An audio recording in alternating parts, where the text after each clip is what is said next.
Hello, YouTube, Facebook, Instagram. Happy Saturday. Once a month, I try to come here on Saturdays. Well, actually, every Saturday I do this for my Quick Commuting Academy members. But one Saturday a month, I open this up to the public, to anybody, even if you are not in the Quick Commuting Academy, where I just come here and answer questions that you have about working remotely. And if you're not familiar with who I am and why I do this, I have a company called Quit Commuting. Quit as in stop, not as in commute faster, as in stop it all together. Um, where I share information and resources. Hello, digital consulting, where I share information and resources to help people find and land remote work. I have a course, I have a community. We have a free community as well. I have an academy. And in the academy, you get live sessions like this. So I meet with the academy members every week to answer their questions and help them through the hurdles of getting remote jobs. We also do bi-weekly resume reviews. So we have a resume expert in the community who will review your resume. Just join. We have someone monthly who will come and review your LinkedIn and give you feedback about your LinkedIn. That's part of the academy. And then, hello, Elle. And then we have someone who, like, we just added these cubicle therapy sessions where every quarter we have a psychiatrist, a psychologist who, like, she'll come on and just give you space to vent to an unbiased third party about your frustrations with work, cubicle life, or even your frustrations with your job search. Because I'm gonna tell you something, looking for jobs is not fun. It has never been fun. I've never said it was fun. It is actually whack as hell. I just try to make the process a bit smoother and help you get a leg up. So yeah, I have a course called the Remote Ready Bundle, which guides you through the 4 phases of finding and landing remote work. And purchasing that course actually gets you 30 days free access to the academy. So if you purchase the course, you get 4 weekly sessions with me. You get 2 chances to get your resume reviewed, and you get a chance to get your LinkedIn reviewed as well. So yeah, that's me. I am here to answer your questions. I don't have a set agenda. There's nothing specific I came to talk about. I just came here to see how y'all doing. And feel free to ask me anything about remote work, about travel, about workations, traveling and workations, or anything you've just been, if you follow me on IG. So I'm doing this on, you guys might see me looking. I'm doing this live on YouTube and also live on Instagram. A friend of mine just landed a job where she can work from anywhere. Good for her. Congratulations to your friend. That's so exciting. I love hearing those stories. Somebody on Instagram just asked me how I enjoyed Porto. Porto is gorgeous. Like, if you don't know where Porto is, it is in Lisbon. I mean, it is in Lisbon. It is in Portugal. So a lot of people love to go to Lisbon. Portugal is a short flight. Like, the flight was maybe $80 round trip, 80 euro round trip. So 85, 90 US dollars. And it's an hour flight. Like, by the time they take off and you strap in your seatbelt, like, you there. Boom. Next thing you know, they're like, hey, we're making a final descent into Porto.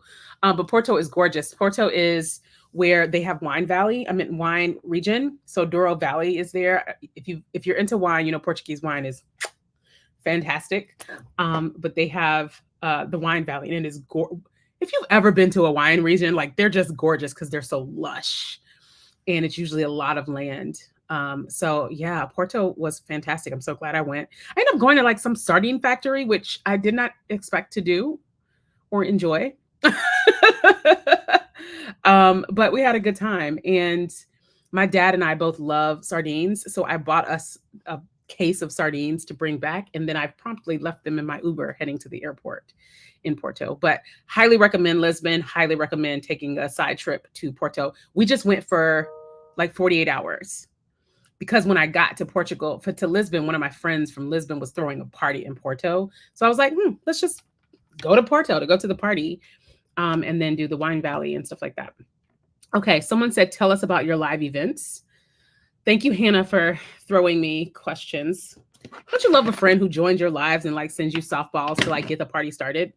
And again, if you guys have questions for me about working remotely, about your remote job search, travel, whatever, if you want to ask me, you know, how I got my hair like this, whatever you want to know. I'm pretty much an open book for the most part. Live events. So the Quick Commuting Academy or Quick Commuting, we host free live events, like 2 a week. If you go to our website, Quick Commuting, quit as in stop, quitcommuting.com, you'll see our live events. They're for the most part, they're free. Most of our live events are free to the public. So we are big on making sure that there are events available virtually that you can attend to help you move your career forward and move towards your goals of landing remote work. And they're pretty valid regardless of what you're trying to do, even if you're not trying to work remotely. This month or the month of May, we are focused on networking in LinkedIn. So we're trying to get you to network because I'm gonna tell you something in this job market. If anybody's looking for jobs right now, the job market is really tough. I keep hearing from people how tough the job is. And networking is really going to help you get ahead. And networking is even a long game. So even if you're not in the market right now, networking is something that you should probably be doing so that when you are ready to be in the market, you have invested in building a network. Someone said something at a session I was at, and they were like, or it was a blog post I read. It was like, you should treat networking like you treat your bank account. You are constantly making deposits into that banking account, and for a long-term gains. So next Friday next week, we have a free session called Build and Activate Your Professional Network. Amber Dawn is hosting that session. And again, it's free. If you go to quitcommuting.com, click on events, you can register for any of our events. And if you register and you can't make it, we make the replays available for 24 hours. Now, if you're part of the Academy, those replays go into our library of workshops that you have access to for at least 90 days, just so you know. All right, somebody asked, when am I coming to Charlotte? I am supposed to be coming to Charlotte in September. I think if you go to the website and go to live workshops, the dates are in there.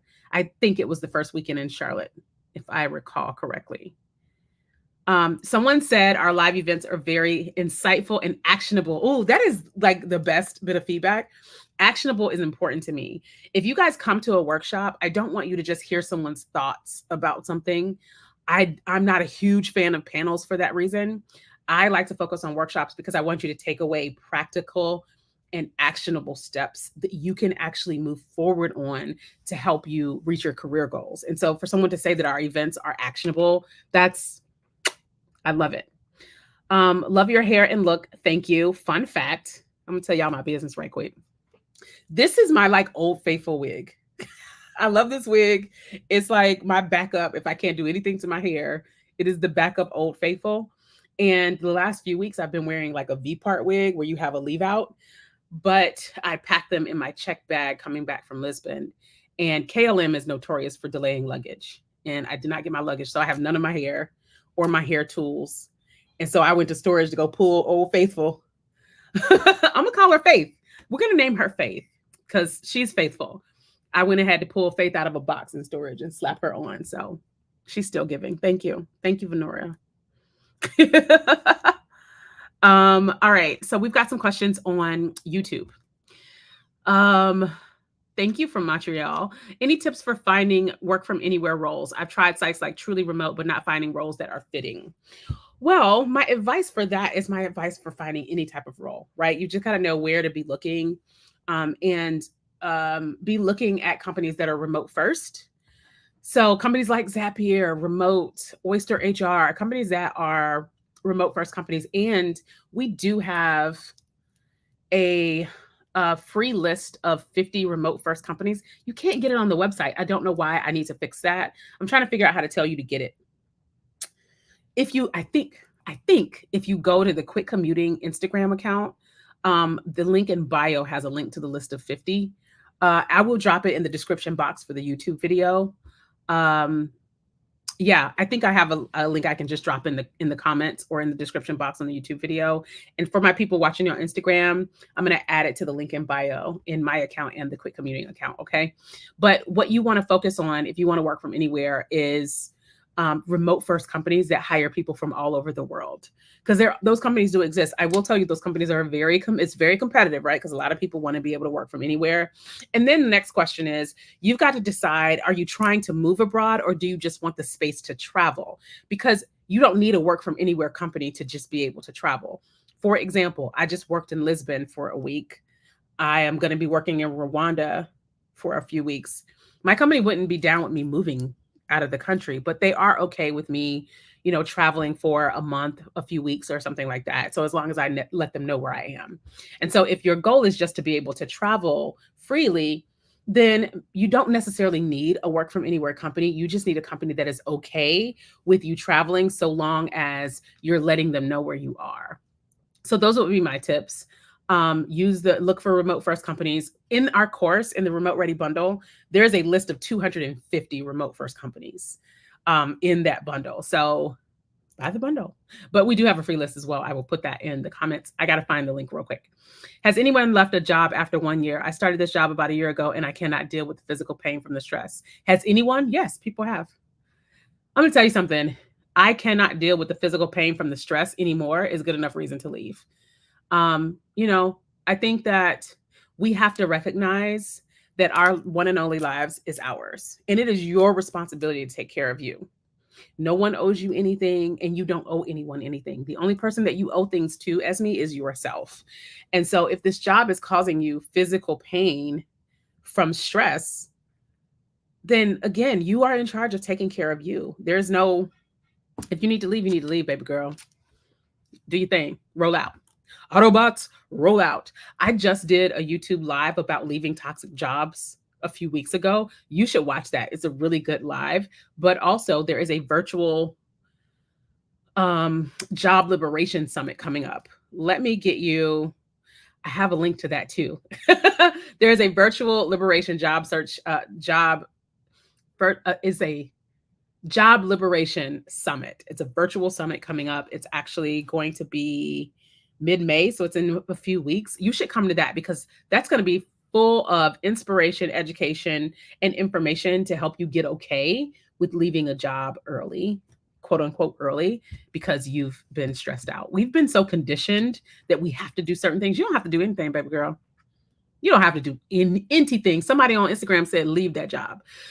I'm going to say it one more time. You are the absolute only person in charge of taking care of yourself. And that is your primary job, right? No matter what you do on a day-to-day basis, your primary job is to take care of yourself and enjoy your life. I have a question. Someone has popped up out of nowhere asking me if I want to work from home, and it sounded good. So I said, yes, it's easy. But here's the thing. It's rating hotels for Orbit. Okay, I can't see the rest of that. I got excited, but she got me to sign on, got started when I was excited and started my first taste. Then you got to get a wallet, then buy. Okay, this is a lot of words, friend. This is very long, but that sounds like a scam. I do have a video on YouTube about how to tell if a remote job is a scam.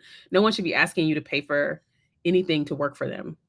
Like that's, and then you said, now I got to check out if some of these remote jobs is real. Yeah, do a background check. They do background checks on you. You should do background checks on them too. So if it doesn't feel right and doesn't seem right, it's probably not right. And I've actually had a few people tell me about, I've run into a few posts that feel scammy, right? So I saw something that said a lot of the job postings on LinkedIn are really just companies trying to funnel people to their website. And someone hit that easy apply button and then got an email saying, hey, you're a good fit for this. What did it say? Hey, you're a good fit for this. Finish your application.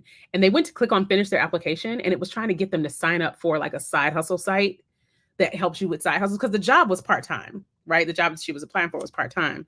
But it was trying to get you to sign up for a side hustle site, which is not necessarily a scam, right? Upwork is like gig work and freelance and side hustle work. But it was basically directing this person to sign up for this site and pay a fee for the site in order to finish applying for the job. And it's like, why are y'all doing this? Why? Another one, somebody said, I've seen those. Another one I saw recently was someone applied for a position and then got an email saying that, no, take it back, start over. A recruiter reached out and said, I think you're a good fit for this role. And can we get your resume? They sent the resume and the recruiter said, you're looking at your resume, you're a really great fit, but your resume isn't ATS friendly. Go here and make your resume ATS friendly, and then we'll move forward. Here's what's wrong with that. Making your resume ATS friendly is specifically so a recruiter can see it. Why do I need to make a resume ATS friendly if you, the recruiter, have already reached out to me? I've already made it to the recruiter. Why do I need to make my resume ATS friendly? And the site that it was sending her to actually was it was a resume writing site. So they were asking you to pay for a resume template. Shady. Shady.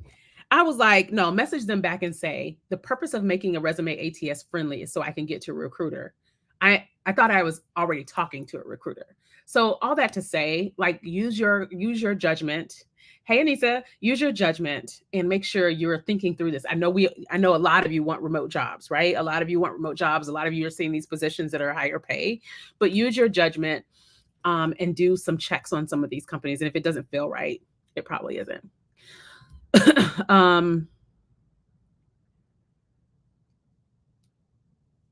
I was afraid of what new employers would think and why I should tell them I'm leaving. I mean, you can be honest about the fact that if you what when you are moving into a new role, you can say things like, I decided to get into this role to test out, XYZ, and I'm looking for more. You can say, I'm looking for more of this without saying they don't have it, right? If you say this company didn't do this, that's one thing. That's a very direct negative statement. But if you said, I'm looking for opportunities to get more support or something that's more well balanced or, more autonomy, you can say, I want more of this versus saying, I didn't like this company because of that. And it's the same statement. It's just stated in a positive versus in the negative. So you can talk about what you want more of and what you're trying to align with versus saying I left because they sucked. So just think about it that way. I'm going through all these remote companies and can't seem to find anything I can do. I have a furniture sales background. Friend, you just said you have a sales background. Remove the word furniture. You have a sales background. You know how many companies are hiring people for sales right now? Listen, big up yourself. That's your name. I want you to big up yourself because you have a sales background.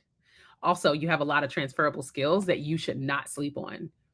And I think you're probably reading some of these things and thinking because you don't do maybe 3 or 4 of the things in the job posting that you can't do the job. Let that go. Focus on the things that are in job postings that you can do as well. And stop thinking about all the things that you can't do.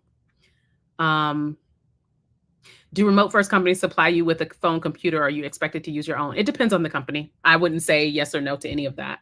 It really just depends on the company and the type of work you're doing. So like if you were freelancing or working part-time, they probably wouldn't give you a computer.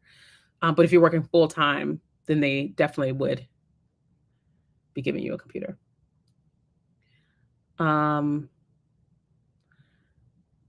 I could do a whole video on these job scans. I already have. I'm going to do an updated one as well. Because, child, if someone solicits me in recruiting, I'd go to the company site to see if the job is posted on the careers section. True that. I think this person did do that. And it was. And it still was scammy. All right. So I've got some questions on the Instagram. I answered all the YouTube questions. Let me scroll up. Hey, Instagram friends.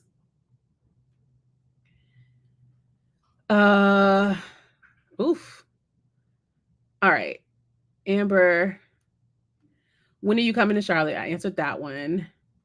What are your thoughts about LinkedIn and the fake job postings? Ciao. It's annoying and it's unfair. I think it's unfair. It is taking advantage of job seekers. And there's so many people who are unemployed, underemployed, and just trying to take care of themselves and their families. And so for companies to utilize LinkedIn to post fake job postings just to drive traffic to something, it's shady tactics. It's just really shady tactics. And it's just not okay. I really hate people taking advantage of job seekers. Because I don't care whether you're searching for a job because you want to leave the company, if you want to grow your career, if you want to make more money, or if you're unemployed. Every one of those scenarios is someone in a situation where they are trying to fulfill a need, right? For themselves. And it's just not fair to take advantage of people that are doing that. In your situation is that you don't trigger tax residency elsewhere. So this question is about my company not wanting me to move abroad. And the question is basically if they wouldn't like me to move abroad because it would trigger a tax situation. And the short answer to that is yes, but the full answer is there's a lot of reasons why companies don't want you working abroad. It exposes them to It exposes the company to tax implications if you're in a country for a certain period of time, from the US, but also from that country, depending on what that country's tax laws are. It exposes the company to labor laws. It exposes the company to different IP laws, intellectual property laws, and things like that. So there's a lot of nuances related to you being able to work abroad. A lot of these companies aren't just being jerks, and just being mean. It's because they don't have the resources to navigate the nuances, the legal nuances, legal and financial nuances of you working abroad. So just keep that in mind. And there are companies who allow for companies to do things like this. So remote, Oyster HR, Globalization Partners, Deal, and I just ran into another one recently. They serve as employer of records so that a company can say, well, she doesn't actually work for me, she works for this company. And that company will help them navigate those nuances. Let's see. You guys are asking good questions. What about going remote because of your health? Just found out I have cancer and want a job with flexibility when going through treatment. First of all, we are sending you so much love. Everybody send a hug to the young lady who just mentioned, to the person who just mentioned that they found out that they have cancer. And we're sending you hope that you have a great recovery period and that your cancer is soon in remission, and then non-existent. So yes, a lot of people, I love that you called this out because a lot of people assume that folks want to work remotely because they want to be lazy or they want to sit around in their pajamas. And I've sat on a panel talking about remote work. Should it be a privilege or a right? And I said, I think a lot of people came to this talk thinking that it was a silly conversation. Is remote work a privilege or a right? Obviously, it's a privilege, right? But I think people miss that there's a lot of reasons why it should be a right for people who have disabilities, for people who have need to take care of aging parents, for people who need to take care of family members that are sick or ill, that have, you know, long-term disabilities or chronic illnesses, and for people who they themselves have chronic illnesses. A lot of people want to continue working. A lot of mothers want to continue working. A lot of, people who have all kinds physical or mental disabilities want to continue working and contributing and making money. But a lot of them can't because the workforce isn't necessarily set up for that. And I think it's tough for us to just disregard or dismiss remote work as just something these frivolous people who want to travel and steal time want to do. And the truth is, there's a lot of reasons why people want to work remotely. And so, all that to say, yes, it doesn't, for me, it doesn't matter the reason you want to work remotely. If you want to work remotely because you've got an illness, or if you want to work remotely because you want to invest more time in yourself and go back to school or start a business or be home when your kids get home from school, whatever your reason is, it's a very good reason. Whatever your reason is, it's a very good reason. And so I hope that you find that remote work. And I hope you also find, I hope that also the treatments that your doctors provide or whatever treatments you decide to undertake are effective. And I'm wishing you all kinds of luck. Any ideas on HR or virtual assistant roles? That's a very broad question. There are HR, yes, there are HR remote roles. As a matter of fact, the companies that I just mentioned that help other companies hire people from anywhere, those are HR companies, right? So being an employer of record is HR. So those companies would be great companies for you to look at. I'm going to list them again. I said remote. I said Oyster HR. I said Deal, DEEL. I said Globalization Partners. Those are great companies for people that work in HR. And then virtual assistant remote roles. Those are things you get to create yourself. I mean, there are remote roles for virtual assistants out there. You just search for them. If you go to remote.co, which is a job board, one of the things I like about remote.co is it has categories, and both of those categories exist. So HR and administrative categories exist there. So head there. I'm torn. I'd like to move within my company, but also don't want to wait around for the next cycle to increase salary. Yeah, understood. So you just got to decide what's most important to you, staying there or moving faster. I will say this though, I think a lot of times when people are torn between multiple decisions, they default to making no decision. And I want you to know that it is okay to pursue both options. Even if you decide, well, I'm going to go ahead and apply for other jobs, I would prefer this, but applying for other jobs doesn't commit you to anything, right? It's information gathering. So you can still go and apply for other jobs to see if you're able to increase your salary other ways. And then now, you have something to help you make a decision, a firm decision, versus just sitting around waiting for something to happen to you. And B, you might have some leverage to negotiate a promotion at your existing company. But I just want to remind you, and I'm not saying that this is what you're doing. I don't know you. I don't know your story, but I have seen people do this often, where because you've got these two options, you're just doing nothing, right? And I do want to remind you, searching for a job is not committing to taking the job. It's just looking, it's just getting information. And so you can start that process anyway, just so you know.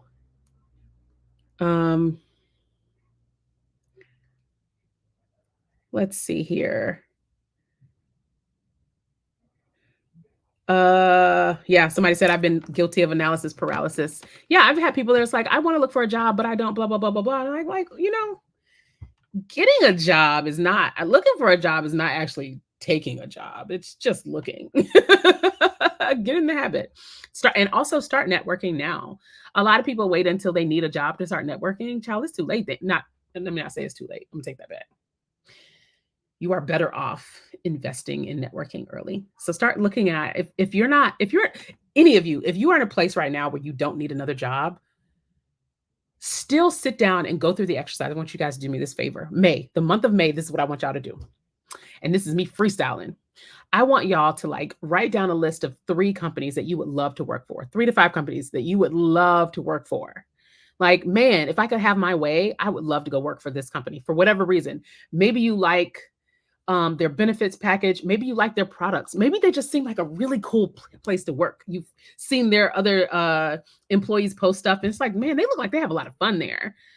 Come up with 3 companies that you would just love to work for, and go ahead and start networking with people that work there. Even if you're not in the market for a job right now, even if you're not even thinking about leaving your company anytime soon, go ahead and start making investments now, today.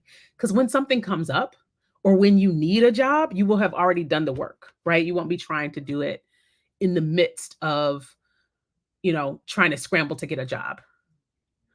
Are interviews for remote jobs different for in-person jobs?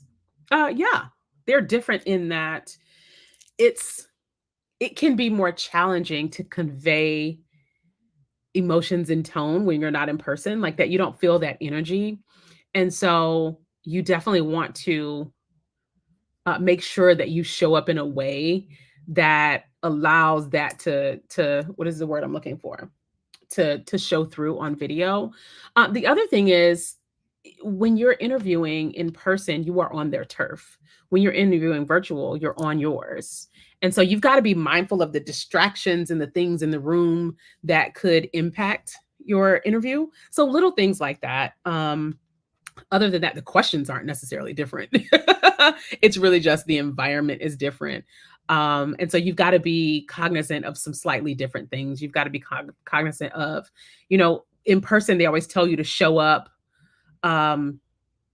15 minutes early, right? You need to show up to your interview 15 minutes early. That's the same. You want to show up early because you at least want to make sure your tech is working, right? So there's just some nuances that you've got to consider. For the most part, you've got to consider your lighting, what you're wearing. You have to consider what you're wearing if you're going into an office as well. But the reasons and the considerations are slightly different virtually also. So yeah, it's slightly different. Somebody said, help support this stream for Libryia. Hit the thumbs up button. Thank you for that. What are your thoughts on Flex Jobs? They charge a subscription for job search. Is it worth it? So let me tell you about Flex Jobs. People ask me this a lot. Somebody said, please make sure you don't have a bra hanging in the background if you're doing a virtual interview. Fair. Fair. And also be mindful of just other things. Like maybe if you've got posters or, anything that could be taken as inappropriate or off-putting, right? Hanging up behind you, like just you've got to be aware of the area that you're doing this from. So my thoughts on flex jobs. I get somebody said feed your hungry cat so they don't howl in the background. Even if they do, because you're working for a remote company, I'd say bring this into the conversation. So if something like that happens, if something like a dog barks or a cat meows in the middle of a virtual interview, remember that companies hire people, right? And these people are experiencing a lot of the same things. And so just acknowledge it. These people work remotely, they work virtually. They have likely encountered people with pets on calls and stuff like that. So, don't let that be the thing that makes you feel frazzled or, gets you off your game. Just address that directly and be like, you know what? I really should have fed my cat before I started this. Do you have any cats? Just bring that as to part of the conversation because it humanizes you as well. And it might be a connection point for you and me and Hannah said it at the same time, connection moment. It might be a connection point for you and the interviewer because at the end of the day, we're all people and they want to hire people. Back to flex jobs because I keep going off the rails. Flex jobs, if you don't know what it is a remote job board and it's been around since 2008. Flex jobs has been around since 2008, y'all, and they charge a fee. Here's what I'm going to tell you. Flex jobs is, I think, $29.99 a month or something. Do I think it's worth it? I mean, how many of us have blown that on bad takeout on Uber Eats, right? And so the reason why flex jobs charges a fee is because they do the work to comb through their job postings to ensure that they are not scams. And so there's no guarantee that you're going to get a job because you paid for flex jobs, right? What you are actually paying for is better filtering, right? Because they have really great filters. They help you get to exactly what you're looking for and they have great tagging. And what I mean by tagging is when a job pops up, it'll show you, is it US based? Is it work from anywhere based? Is it specific state based? And they've got detailed filters so you can get closer to what you're looking for without having to comb through it as much. Additionally, they do the manual work to make sure that the things that they're posting are not scams. The other thing I'd say about flex jobs is they have a lot of other resources that are very underutilized. People look at it as just a job board, but they've got, if you join flex jobs, you can also meet with some of their career coaches. They have events just like we do. They have events probably almost every day. And so there's a whole lot of benefit to doing flex jobs. Here's what I say from a is it worth it perspective. I think it's worth it to try it out, right? And there are no guarantees. Literally nobody can guarantee you a job. No one.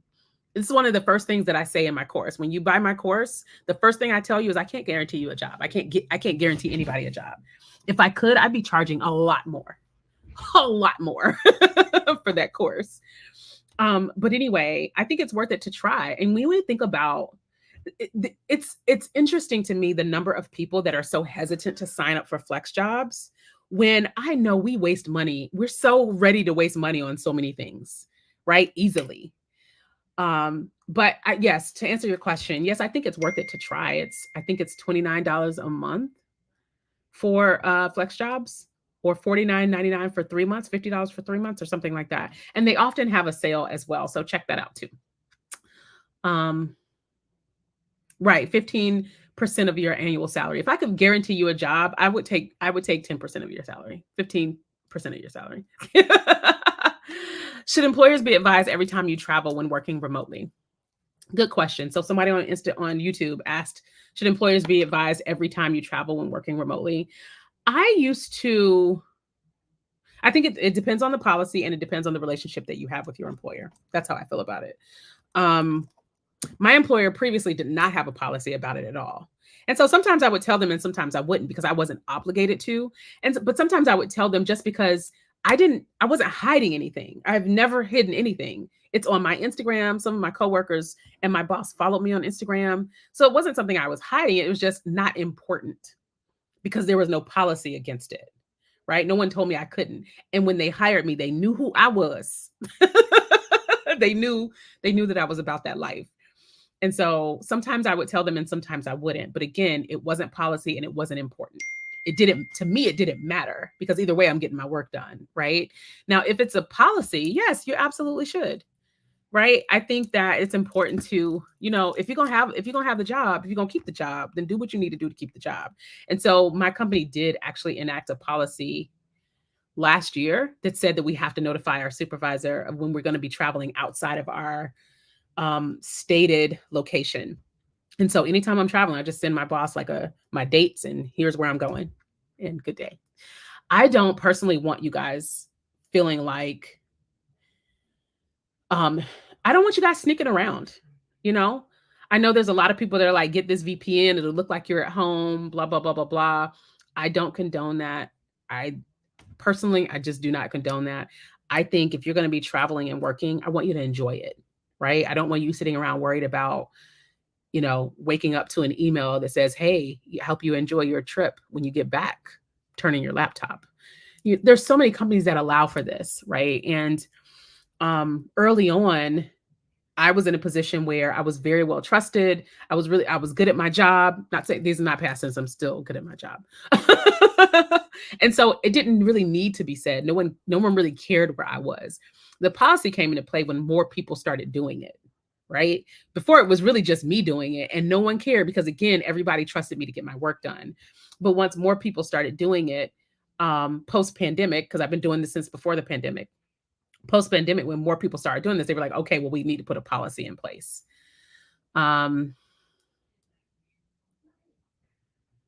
Yes, a lot of remote tech sales jobs do pay really, really well.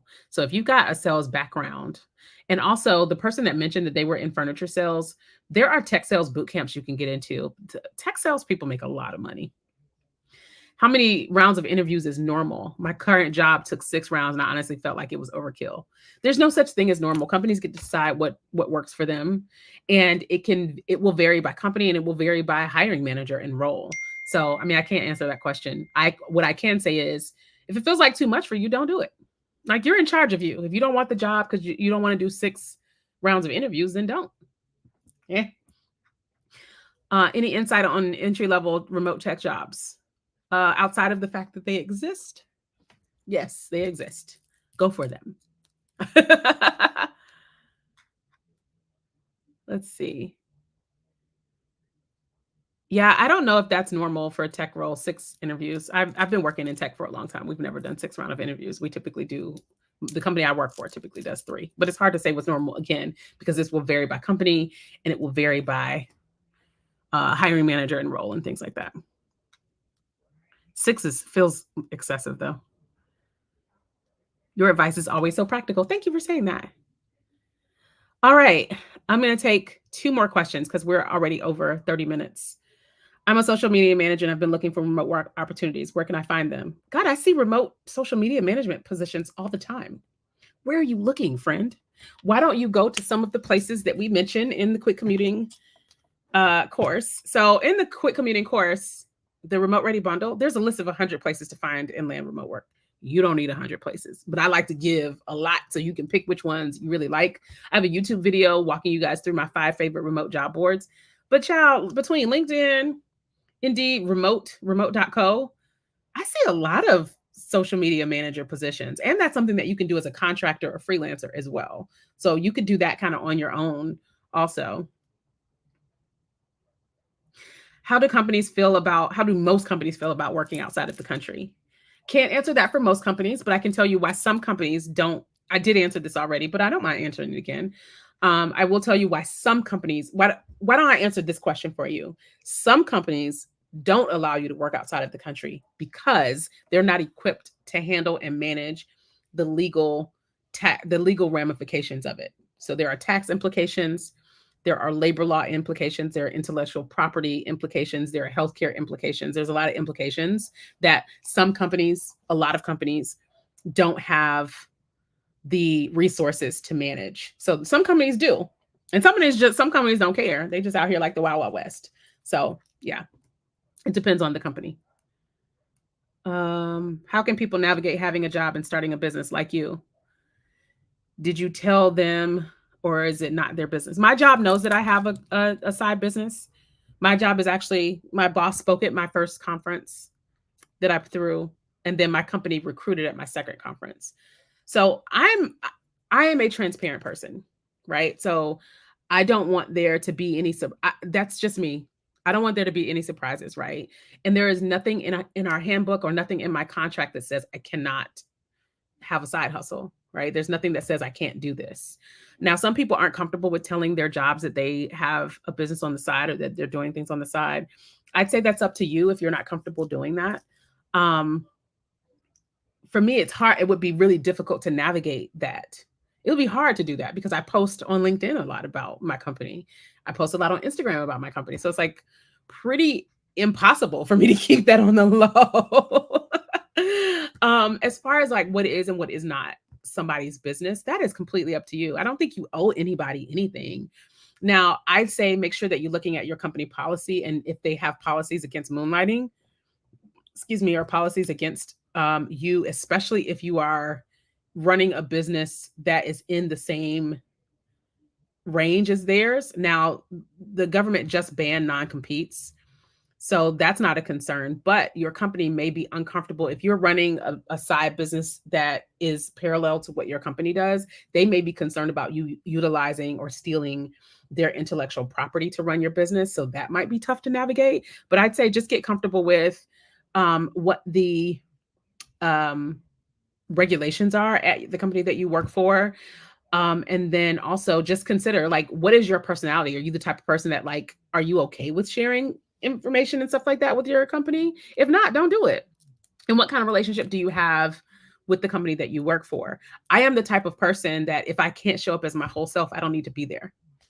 Right. But I'm also not the your coworkers are not your friends person, because some of my closest friends are people I met from work. So my coworkers are literally my friends.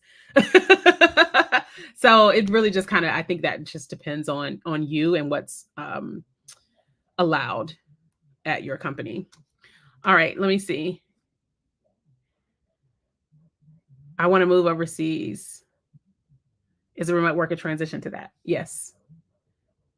Is there remote work based in Africa to European American companies? Yes, there is. There's remote work everywhere. People all over the world are working remotely. All over the world. There's plenty of resources on my YouTube. There's plenty of resources on quitcommuting.com. And a lot of the questions like that are answered through the Remote Ready bundle, right? So we teach you how to find remote jobs no matter where you live or where you want to move. Or do you know of any good remote project manager networking groups? I don't. LinkedIn has a bunch of project manager networking groups. You know what? There is a project management community called Women of Project Management. I don't know if you are a woman, but that's seems like a pretty cool community if you are interested in joining that. How do I find the boot camps? Google, friend. I don't know the names of the boot camps, but there's a guy on Instagram called I'm Just Cyrus, Cyrus with a C, Cyrus. He talks a lot about tech sales boot camps. I think that's what you're referring to, because I mentioned you can do tech sales. He shares a lot of boot camps. I think the link in his bio has a list of boot camps in it. I'm Just Cyrus on Instagram. Okay, I think that's all the questions I can get today. Thank you guys so much. This was fun. It was really nice to see you. Also, here's a couple of things I want to let you know. Coursera has a boot camp too. Thank you. I love Coursera. Such a great resource. So a few things I want to let you know. I will be speaking at the Job Liberation Summit coming up. So I'll be doing a session about remote work there. So feel free to sign up for the Job Liberation Summit. I'm going to put a link to it in the description box. For the folks on Instagram, I'm going to put a link to it in my link in bio. And then the other thing is there is a boot camp coming up, a free challenge coming up to teach you how to do instructional design. I happen to have copied a link to that already, so I'm going to drop that. It's starting May 13th, if I recall. And it's completely free, 5-day free instructional design challenge. Instructional design is a really great career. that you can transition into. You do need a degree, but you don't need a degree in instructional design. Any kind of degree will work. It doesn't matter what you're transitioning from. I will say a lot of teachers transition into this role. A lot of teachers love to transition into instructional design. And we're actually doing a live session on my YouTube tomorrow. So tune into my YouTube channel tomorrow at 4 p.m. Eastern time. I'm going to introduce you guys to 4 teachers who have transitioned from the classroom into instructional design, and now they're working remotely. They're making $20,000 more than they used to. Some of them have doubled their salaries. They're getting bonuses. They're getting all kinds of stuff. So I want you to come and meet these teachers who have transitioned into instructional design. We're doing that live on YouTube tomorrow at 4 p.m. I will put a link to that in my bio on Instagram as well. Thanks for hanging out with me, guys. I am going to go hang out with my niece. She's in town. So me and my niece going to go do some fun stuff. Oh, wait a minute. Did somebody ask to be in my live? Oh, sorry, friend. I missed you. Have a great Saturday. Bye, everybody.